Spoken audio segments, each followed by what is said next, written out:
missions. And I thought I was going to be a missionary. And this is something we're going to find out later on when we talk about different levels of intimacy. There are some people that use that to their advantage when they know that you love God, girls, and that you're interested in a man of God. That man can use that sometimes to try to influence you, to do what they want, especially if they are having a tendency that this person had, which was very self-centered. So I brought this guy home to meet the Dowdies, because I used them like my spiritual mama and papa. I let them meet my father and my mother also, but, you know, the first level of acceptance you had to go through the Dowdies, okay? So the Dowdies came to Bible school, and they came and brought their children, and they always got a hotel room, and we always floated on inner tubes down the Apple River, and we did all kinds of crazy things and had a lot of fun, okay? So they brought the kids down, they were just tiny, and we were doing our annual do fun stuff, because they were lots of fun when they were my age, and would do crazy things, and I would go with them. So we had it planned, a tubing exercise in between graduation ceremonies, and so I took this guy that I just decided he was the one. So when they came and they brought him into the room, unbeknownst to me, when he was there with me in front of them and the children, he was wonderful. Oh, the children were glorious. And Brother and Sister Dowdy were wonderful. And when I left the room, he would look at the kids and say, "Get up and give me that chair." And so the children hated him. And whenever they would get around with him, and they would do all kinds of stuff to him. And I'm like, what is the deal? This is Jeremy and Charity. You remember Jeremy who came in Charity, who took care of me? It was them. They hated him. And he would come and they would like, and they would try poking in. And then if he wanted to sit by me, they would come and get in between us, and they would do this and hit him and do all kinds of nonsense. And I'm like, wow, very uncharacteristics of these children. It was very strange. So we went down doing activities together, and in every activity, they tortured him. And I thought, so strange. Well, we went back to their house, and when we got to their house, he walked into Sister Dowdy's home, and they were playing a black gospel group at that time. I think it was Andre Crouch, which you probably don't know who he is, but he was a very, very popular black musician at the time I was young, and very popular. And so they had it cranking, and you'd have to go to their house. Their house is wired 24/7, 365. 3 o'clock, 4 o'clock, 5 o'clock in the morning, it don't matter. Somebody's going, and somebody's coming, somebody's sleeping, and someone's getting up. So he walked into their house, and this music is blasting, and he walked through the door, and I didn't know this, and he looked at Sister Dowdy, and he said, "Turn that off. I don't like that kind of music."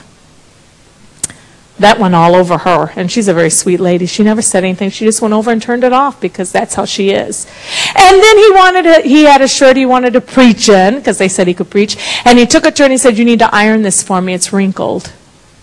And he didn't say that in front of me. He said it somewhere else. And I went out to dinner with all of my friends greeting me who had not seen me for 3 years. And when I get to the restaurant, the whole church adored me. And they ran out, people from the restaurant, from eating, and came outside and met me out in the parking lot, and we're talking and we're laughing, and, "Oh, you've got someone, you met someone, you think you're going to get married," and a bunch of women cackling and whatever.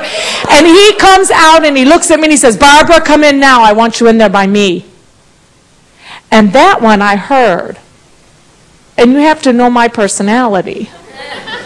I'm not impressed. And so I said, "I'll be in a minute." I'm thinking, back off, Joe. Who do you think you are? You're not my God. You're just a guy I'm dating, you know. And so come to find out, he started doing things like this, where we took him in the car, and we took him to an Amish area. And do you guys know what Amish is? Where they all dress in the old outfits, don't even use a sewing machine, no lights in the house, no buttons, no zippers, no nothing, dark clothing, little hats on their head. Well, we took him out to the Amish community, and when we got there, by then he's doing things that are really getting on my ever-loving nerve. And so when we get there, Sister Dowdy's very, very funny.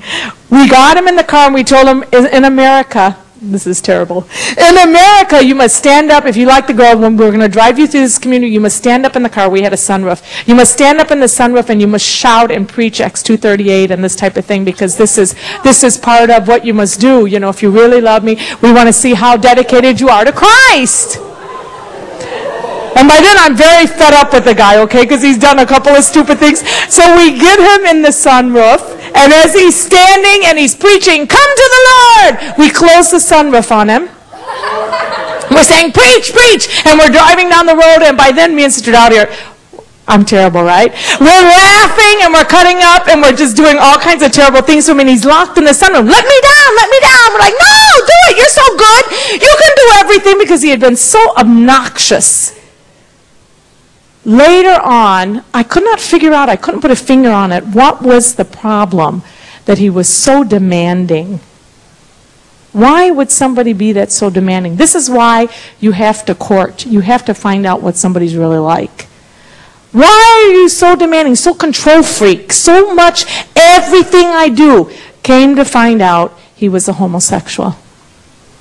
And he went back to his old lifestyle after we had been apart for about 1.5 years. And I didn't know that he was. The school knew it, but he had come out of that. And so, of course, they're not going to tell you. And later, the president's wife, when I went back to school the next year, she immediately came and got me and said, "You're not with him anymore, are you?" And I said, "No." She says, "Good, I've been praying all summer about that." And I said, "Why?" She said, "He was a homosexual. Stay away from him." I was like, oh my God. My father, by all means, hated him. And he thought, my father picked it up immediately when he met him. He was just a second he met him. And when I told him later that everything was off and there's no way, my father said, "Good, I knew he was weird." He said, "I never thought he had normal affections." I said, "Really?" My dad wasn't a Christian. He said, "I know it." He said, "I knew it." You have to go through God's process. You pick your best and good luck.